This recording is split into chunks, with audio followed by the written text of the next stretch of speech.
നമുക്ക് എന്തൊക്കെ എക്സ്പീരിയൻസുകൾ ഉണ്ടെങ്കിലും ഇന്നത്തെ പ്രതിസന്ധികളെ നമുക്ക് അതിജീവിക്കണമെങ്കിൽ, ഇന്നത്തെ ശൂന്യതകളെ നാം അതിജീവിക്കണമെങ്കിൽ, ഇന്ന് നമ്മുടെ ജീവിതത്തിൽ ഒരു അത്ഭുതം ദൈവം ചെയ്യണമെങ്കിൽ ഇന്ന് ദൈവശബ്ദം നമ്മൾ കേൾക്കണം.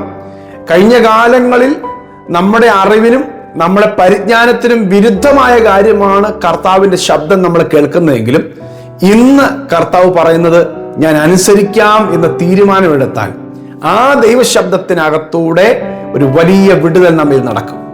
നമ്മൾ നേരിടുന്ന, ഇന്ന് ഫേസ് ചെയ്യുന്ന അസാധാരണമായ വലിയ പ്രശ്നങ്ങളുടെ പരിഹാരം ഇന്നത്തെ ദൈവശബ്ദത്തിലുണ്ട്. ഹല്ലേലൂയ.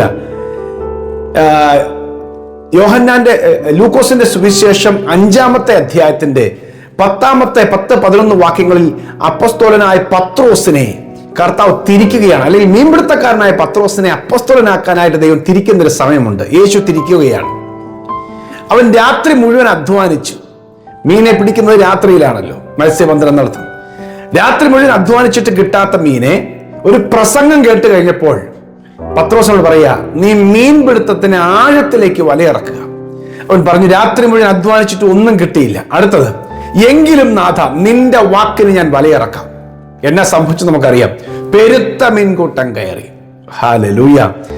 പ്രിയമുള്ളവരെ, നമുക്കൊത്തിരി അറിവുണ്ട്, നമുക്കൊത്തിരി പരിജ്ഞാനവും പാരമ്പര്യവും നമുക്ക് പറയാനുണ്ട്. പല കാര്യങ്ങളിലും കഴിവ് നമ്മൾ തെളിയിച്ചവരായിരിക്കാം. പക്ഷെ ഇന്നുകളിലെ പ്രതിസന്ധികളെ ഓവർകം ചെയ്യാൻ അത് പോരാ. ഇന്ന് നാം ദൈവശബ്ദം കേൾക്കണം. ഹല്ലേലൂയ. ഇന്നത്തെ ദൈവശബ്ദത്തിന് നാം വലയിറക്കുവാൻ, ദൈവശബ്ദത്തിന് നാം അനുസരിക്കുവാൻ, കീഴ്പ്പെടുവാൻ തയ്യാറാകണം.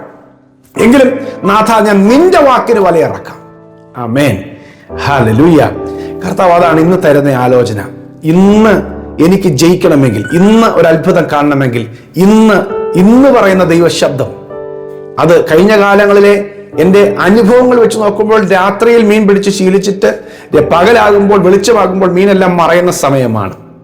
എന്നാൽ ഇന്ന് കർത്താവ് പറയാണ്, ഈ വെളിച്ചത്തിൽ നീ വലയിറക്കാൻ പറഞ്ഞാൽ അത് അനുസരിക്കാൻ തയ്യാറായ മതി. പറഞ്ഞവൻ യേശു ആയതുകൊണ്ട് അനുസരിക്കാത്ത മീനുകളെ തിരിച്ചു കൊണ്ടുവന്ന് കൂടെ കയറ്റാൻ, അല്ലെങ്കിൽ വലയിൽ കയറ്റാൻ ദൈവം ശക്തനാണ്.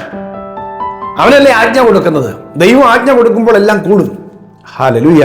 ദൈവം ആജ്ഞ കൊടുക്കുമ്പോൾ കാറ്റനുസരിക്കും, കടലനുസരിക്കും, മീനനുസരിക്കും, കഴുത അനുസരിക്കും, കോഴി അനുസരിക്കും, മൃഗജാലങ്ങൾ അനുസരിക്കും, സസ്യങ്ങൾ അനുസരിക്കും, കാക്ക അനുസരിക്കും. ഹല്ലേലൂയ. ദൈവത്തെ അനുസരിക്കാൻ ഇതെല്ലാം നിൽക്കുക. നമ്മൾ മാത്രമേ ഉള്ളൂ അത്രയും അനുസരിക്കാൻ പറ്റാതെ പോകുന്നു. ആമേൻ.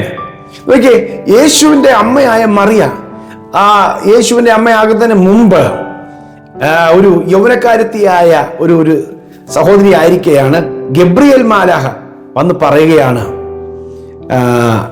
നിന്റെ ഉള്ളിൽ പരിശുദ്ധാത്മാവിനാൽ നീ ഗർഭം ധരിക്കാൻ പോകുകയാണ്, ഒരു ശിശുവിന് നീ ജന്മം നൽകാൻ പോകുകയാണ്, അവൻ യേശു എന്ന് പേരിടണം. അപ്പോൾ ഇത് എങ്ങനെ സംഭവിക്കും? ഇതെങ്ങനെ സംഭവിക്കും? ഞാൻ വിവാഹം കഴിച്ചിട്ടില്ല, പുരുഷനെ അറിഞ്ഞിട്ടില്ല. അപ്പോൾ ദൈവത്തിന് മാലാഖ പറയാണ്, അത്യുന്നതന്റെ ശക്തി നിന്റെ മേൽ നിഴലിടും, ദൈവത്തിന്റെ ആത്മാവ് നിന്റെ മേൽ വരും, അത്യുന്നതന്റെ ശക്തി നിന്റെ മേൽ നിഴലിടും, ഒരു വിശുദ്ധ പ്രജ ഉണ്ടാകും. അപ്പൊ പരിശുദ്ധ ആത്മാവാണ് പ്രവർത്തിച്ച് നിന്റെ അകത്തൊരു തലമുറയെ തരാൻ പോകുന്നത് എന്ന് പറഞ്ഞപ്പോൾ പിന്നീട് ഒരു ചോദ്യം ചോദിക്കാതെ ലൂക്കോസിന്റെ സുവിശേഷം 1-ാം വാക്യം, അതിലും അറിയാം, ഇതാ ഞാൻ കർത്താവിന്റെ ദാസി, നിന്റെ വാക്കുപോലെ എനിക്ക് ഭവിക്കട്ടെ എന്ന് പറഞ്ഞു. ഹല്ലേലൂയ. കുറച്ചുകൂടെ പ്രായമുള്ള ആളാണെങ്കിൽ ഒത്തിരി ചോദ്യങ്ങൾ ചോദിച്ചേനെ, ഒന്നും നടക്കാതെയും പോയേനെ.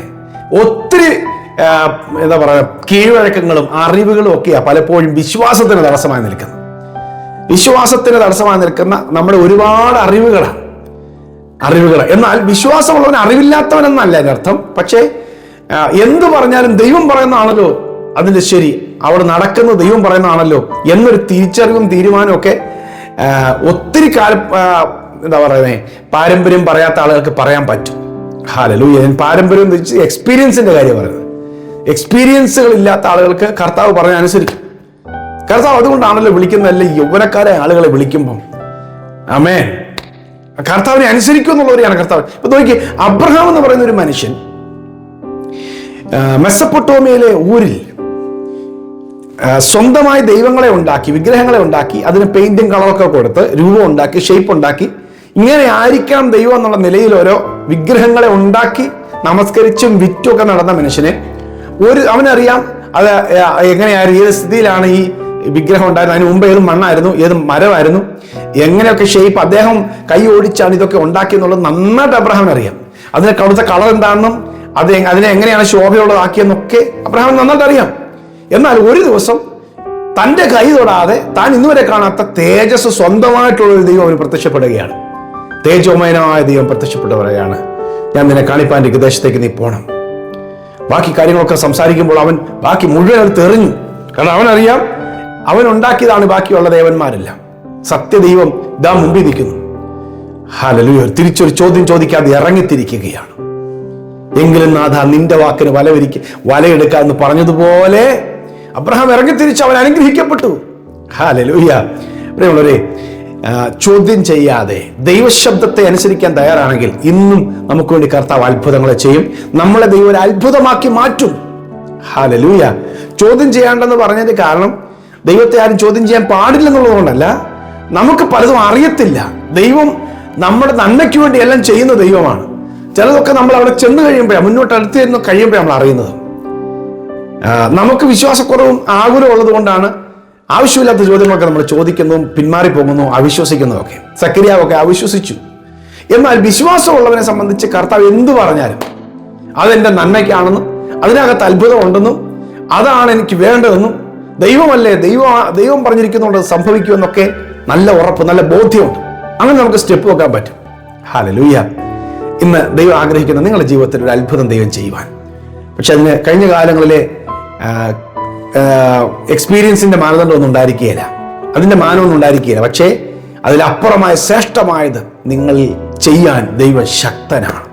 ഇന്ന് വിശ്വസിക്ക്, നിങ്ങൾക്ക് കാലങ്ങളായിട്ട് നിങ്ങൾ ശ്രമിച്ചിട്ടും നടക്കാത്ത ആ വിടുതൽ ദൈവം നിങ്ങൾക്ക് വേണ്ടി ഇന്ന് ചെയ്യാൻ ആഗ്രഹിക്കുന്നു. ആമേൻ പറഞ്ഞേ ആമേൻ.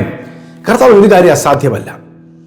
ദൂതൻ ഗബ്രിയേൽ മാലാഹ മറിയോട് പറയാണ്, ഇതാ ഞാൻ കർത്താവിന്റെ ദാസി, നിന്റെ വാക്കുപോലെ ഭവിക്കട്ടെ എന്ന് പറഞ്ഞപ്പോൾ അതിന് മുമ്പേ കർത്താവിന്റെ ദൂതൻ പറയാണ്, ദൈവത്തിന് ഒരു കാര്യവും അസാധ്യമല്ലല്ലോ. ഒരു കാര്യം അസാധ്യമല്ലല്ലോ എന്ന് പറഞ്ഞപ്പോൾ ഉടനെ ആ സഹോദരി പറഞ്ഞു, യേശുവിന്റെ അമ്മയെ മറി പറയാം, ഇതാ ഞാൻ കർത്താവിന്റെ ദാസി, നിന്റെ വാക്കുപോലെ എൻ്റെ മേൽ വരട്ടെ. ഹല്ലേലൂയ. വിശ്വസിക്ക്, ദൈവത്തിന്റെ ശബ്ദം അതുപോലെ സംഭവിക്കട്ടെ, എൻ്റെ ജീവിതത്തിൽ നിറവേറട്ടെ. ആമേൻ. ഹല്ലേലൂയ. അത്ഭുതം നടക്കും. വിശ്വാസമുണ്ടെങ്കിൽ നടക്കും. ദൈവം പറഞ്ഞ് അനുസരിക്കാൻ തയ്യാറുണ്ടെങ്കിൽ നടക്കും. ആമേൻ. ചോദ്യം ചെയ്യണ്ട, അനുസരിക്കുക. പ്രിയ കർത്താവേ, ഇന്ന് ഞങ്ങൾ അങ്ങയുടെ ശബ്ദത്തിന്, കർത്താവേ, ഞങ്ങളുടെ വാക്കിന് ഞങ്ങൾ വലയിറക്കാം. എന്ത് തടസ്സം ഉണ്ടെങ്കിലും, സാഹചര്യം പ്രതികൂലമാണെങ്കിലും, കാലാവസ്ഥയും കർത്താവേ കഴിഞ്ഞ കാലങ്ങളിലുള്ള എക്സ്പീരിയൻസ് ഒക്കെ പ്രതികൂലമായി നിൽക്കുമ്പോഴും അവിടുത്തെ വാക്ക് ഞങ്ങളത് വിശ്വസിക്കുന്നു. അവിടുന്ന് അത്ഭുതം ചെയ്യും. അവിടത്തേക്ക് പ്രവർത്തിക്കാൻ പറ്റും. ഒരിക്കൽ പോലും തലമുറ ഉണ്ടാകാത്ത ഒരു കാലഘട്ടത്തിൽ ജീവിച്ച അബ്രഹാം സാറയും അവരുടെ ജീവിതത്തിൽ ഇനി തലമുറ ഉണ്ടാകാൻ സാധ്യതയില്ലാത്തപ്പോഴും വിശ്വസിച്ചപ്പോൾ ദൈവം അത് ചെയ്തതുപോലെ ഈ മക്കൾ പ്രാർത്ഥിക്കുന്ന വിഷയത്തിൽ ഒരു സാധ്യതയും പുറമേ ഇല്ലെങ്കിലും ദൈവത്തിന് ഒരു കാര്യം അസാധ്യമല്ലല്ലോ. സകലതും സാധ്യമാക്കുന്ന ദൈവം, ദൈവത്തിന് ഒരു കാര്യം അസാധ്യമല്ല ഞങ്ങൾ വിശ്വസിക്കുന്നു. ഈ മക്കളുടെ ജീവിതത്തിൽ അത് സംഭവിക്കട്ടെ. സകലതും സാധ്യമാക്കുന്ന ദൈവം ഈ മക്കൾക്കൊണ്ട് ഒരു അത്ഭുതം ചെയ്യേണ്ടതിനായി ഞാൻ പ്രാർത്ഥിക്കുന്നു. കർത്താവ് അത്ഭുതം ചെയ്യണം, യേശുവിൻ നാമത്തിൽ തന്നെ. ആമേൻ, ആമേൻ. കർത്താവ് അത്ഭുതങ്ങളെ ചെയ്യും. അവൻ ഒരു കാര്യം അസാധ്യമല്ല. അവന്റെ വാക്കുപോലെ ഭവിക്കട്ടെ എന്ന് സമർപ്പിച്ചാൽ സകലതും ചെയ്യും ദൈവം. ആമേൻ. ഈ സന്ദേശം കുറെ പേർക്ക് പങ്കുവയ്ക്കുക. God bless you. Have a great day.